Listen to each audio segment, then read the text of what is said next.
মেয়েরা নয়, মেয়ে সেজে বরণ করেন ছেলেরা। মায়ের বরণের সময় মহিলা সাজেন পুরুষরাই। শাড়ি পরে ঘোমটা দিয়ে মায়ের বরণ করেন।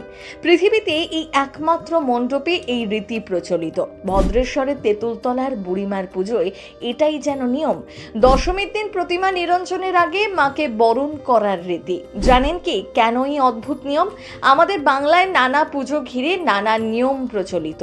ভদ্রেশ্বর জগদ্ধাত্রী পুজোয় এই নিয়ম শুরু হয়েছিল ইংরেজ আমলে।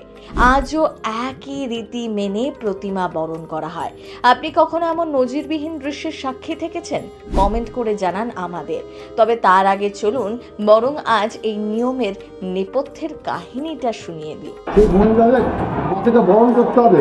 সেই মহিলা পুরুষেরা মহিলা লেবাস থেকে বরণ করে, এইটাই আমাদের প্রধান। দেবী বরণ সাধারণত মহিলারাই করেন। বাংলার ঘরে ঘরে এটাই রীতি। কিন্তু একমাত্র হুগলির ভদ্রেশ্বরের জগদ্ধাত্রী পুজোয় একেবারে উল্টো নিয়ম। এখানে মেয়েরা নয়, মেয়ে সেজে দেবী বরণ করেন ছেলেরা। যারা বরণ করেন প্রত্যেকে মাথায় ঘোমটা দিয়ে শাড়ি পরেন। কেউ কেউ আবার হাতে চুড়ি শাখা পলাও পরেন, কপালে সিঁদুরের তিলক কাটেন। এই নিয়ম আজকের নয়, ভদ্রেশ্বরে বুড়িমার পুজোয় ইংরেজ আমল থেকেই চলে আসছে। কিন্তু এমন প্রথা কেন? তেঁতুলতলা বুড়িমার এই বরণ দেখতে হাজার হাজার মানুষ ভিড় জমান। এরপর প্রতিমা লরিতে তোলা হয় বিসর্জনের উদ্দেশ্যে। এই নিয়মের নেপথ্যে রয়েছে একটি কাহিনী। লোকমুখে প্রচলিত, রাজা কৃষ্ণচন্দ্রের দেওয়ান দাতারাম সুরের মেয়ের বাড়ি গৌরহাটিতে একসময় জগদ্ধাত্রী আরাধনা হতো। তাদের আর্থিক অবস্থা খারাপ হয়ে যাওয়ায় সেই পুজো চলে আসে ভদ্রেশ্বর তেঁতুলতলায়।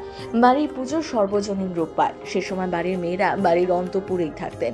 বাইরে বেরোতেও ভয় পেতেন, বাইরে বেরিয়ে পুজোয় অংশ নিতেন না।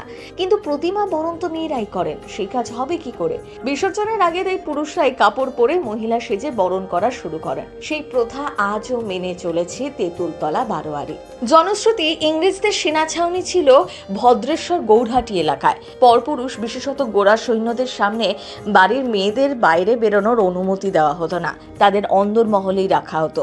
তাই সেই সময় জগদ্ধাত্রী পুজোর আচার অনুষ্ঠান পুরুষরাই সামলাতেন।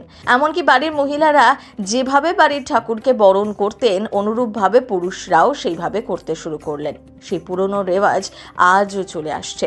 এই পুজোর বয়স 200 বছরেরও বেশি। ভদ্রেশ্বরে তেঁতুলতলা জগদ্ধাত্রী বারোয়ারি পুজোয় মোট 17 জন পুরুষ থাকেন।